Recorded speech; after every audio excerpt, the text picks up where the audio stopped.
نادي فوق فانا وسلام انتهي كسيو كسي دارجنا هقامي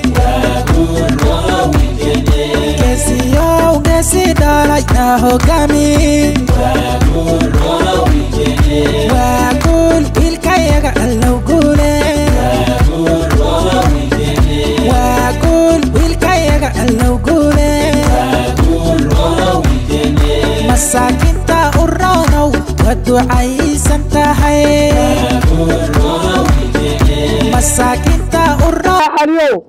استفعت سياجي وأنك أمان تجابك نظيف والله مباري بنانك أسوتي يقين ولا من قرأ وأنا أنا مبارين كما تقول وهلنا اسمع كلنا ولد هذه هوري طريق أي مرتي وحكبدل أنا فوقش وحكبدل بان كلنا وحكبدل إنسان نقطة دولة قان كذا أدي أبلده أدي أن نقول حكومين ninka wasiirka waxa la yahay oo qabiilka ka dhashay hadaa doonta qalkaadina ku dhufato ee umada wax ka hadlay waxa lagu haysto yaa waxay tahay dawladdiisa muusoo xukumin ma sheegna waxyaalaha nolosha ka kamid ah Soomaaliga dadka mucaaradkaas leeyahay waxaan ku leenahay sakinta u rooneed ma sheegna agoonta u rooneed dadka u diiday mucaaradkan baa diiday dadka asaga hadalkiisu igu fiicnaa in uga dhumaanka waa farxad waxa hadalkii aan diyaarsaday inuu iga dhumaan ka yaabi gabdhaha reer cali afkoodan ku hadlayaa nadiif wuxuu qabtay wax hadda la sheegay ma aha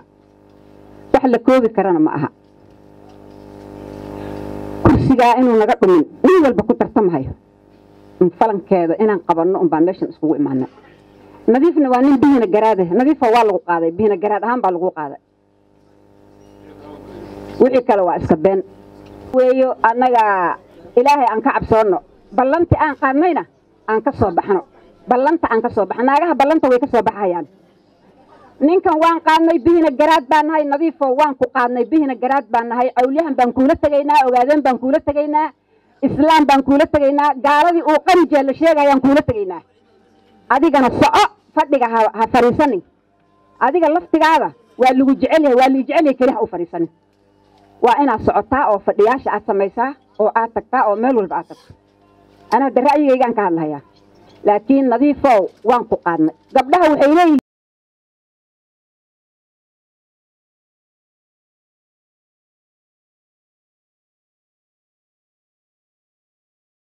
ilaahayda wuu guuleeyey hadda macnay waxbaan kaa sheegay maanta waan ku qaadnay laakiin waxaan kaa baryay inaad berrin saacad min leeyahay aad noqonin sidii shalay aad noqotay aad noqonin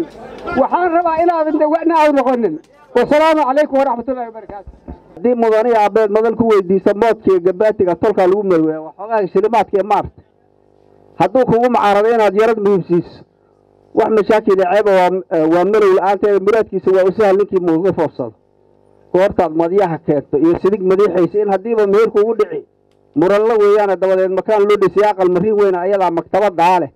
iyo in muune iyo khayre adaa nagu manaystay allow nadiifa naga qaadin wey horta afartoo iyo shantoo aan ka badnayn inaan horta ku mashquullaba ma ahayn raggan waa isloogna annaga haddaan ree calinahay waxaa loo yar wareegahay dad xoogaa inta laga bayrol ku jiri iyo wax kaloo asagana waxyaalo kale u muuqdaan iyo waxaasaa waxay damceen ree cali maan dabagedinna tiina waan ka diidnay annaga ree cali haddaana cawliyahan baan nahay meeshuu cawliyahan maray ilaahay nagama duwo lamana shigshigahayo xanna ma aha wax laga qarinahayana ma jiro waa dhaar iyo dhulmahante duqaasna adagoona inta ka xambaarin kama tegayno salaadana waa sidaas sheekada intaasaan kusoo gabagabaynaynaa haddee wax kaloo kasii hadallama wuxuu yidhi niyow nadiif aniga waan nacbanahay laakiin isha ii muuqato ummaddii ilaahay baaba iska jeclaatee anoo rabin buuba iska soo geliye inay isdhiibi doonaan umalayn buu yidhi koldhow waana wax jiro marka waxaa waaye waxaa la yidhaahday ilaahay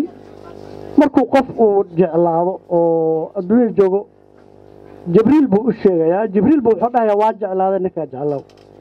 jibriil malaa'igtii buu u sheegi malaa'igtii waxay u soo dejinaysaa ummaddii yaa loo soo dejin intan ummad ee gaal iyo muslimba nadiif leh ee waxaan dhihi lahaa wax kale ma ahay ummadda ilaahay sabaddaa laga jecel yahay marka haddiiba la jecel yahay waxaan u malaynayaa insha allahu sidaan rabno ee hadda maanta iskugu imaanay inoo noqon doonta biidnillahi kariim raacali baan la hadli raacaliyow isma xukuntiin odayaal baan qabnaa mutacallam baan qabnaa laakiin dad intuu meel firiisi isxukumi karo oo xukunkooda go'aan meel ku gaari kara ma aha awlaanka kale wax laga duwaanin ma garanayo barari wiil raa afgaaba dibadda ka imaaday sabab kale umuu imaanayna wuxuu u imaaday inuu doorashada u istaago 2022 gabana inuu u istaago raa afgaab inta dabay ahaayeen way fadhiisteen go'aan bay gaareen diyaaradda ku noqaa la yiri ninka asaga waa noqday diyaaradda ku noqday anaga maxaa naga dube annaka waxaa naga dube maxaa waaye waa nin baa imaani hadda ninkan xushumaya socdo su'aal la yiri run ahaantii raacali baana soo dhehe mutacallamkiisi iyo odaygiisi wula firiisi iskamuu bilaabin kambeyn iskamuu bilaabin soo dhib kale oo jira mara dhibka horta annaka dhahanada raacali waana nasiib darro hadda inaan laba meel aan ku kala qaybsannahay marka arrimaha hadallada xuxunne aan ka soo noqonno haddii aan dhahno maanta raacali baanoo meel baan maraynaa meelna ma mari karna been waay ummaddii ilaahay iyo sagaal ka dabay cowlahan meeshay marto umbaan maraynaa marka ana waxaan ku talin lahaa dadka walaalahan ah ee hadda dhinac jiro sidii af wanaagsan iyo ehelnimo iyo walaalnimo iyo ixtiraam leh loogu tagi lahaa laguna soo dhawaysan lahaa oo mid raacali ah midkoo aan u noqon lahayn sidaasaan ku talinaya aniga sidaa ayadaa ha laga shaqeeyo bismillahir rahmanir rahim declaration this declaration is made in Garissa on this day, Thursday, 21st January 2021. This declaration is made after meeting us by us elders, elected ulama, as well as youth, women, representative, all the sub-clans of Ray Ali clan. We declare our unanimous endorsement for Governor Nadif Jama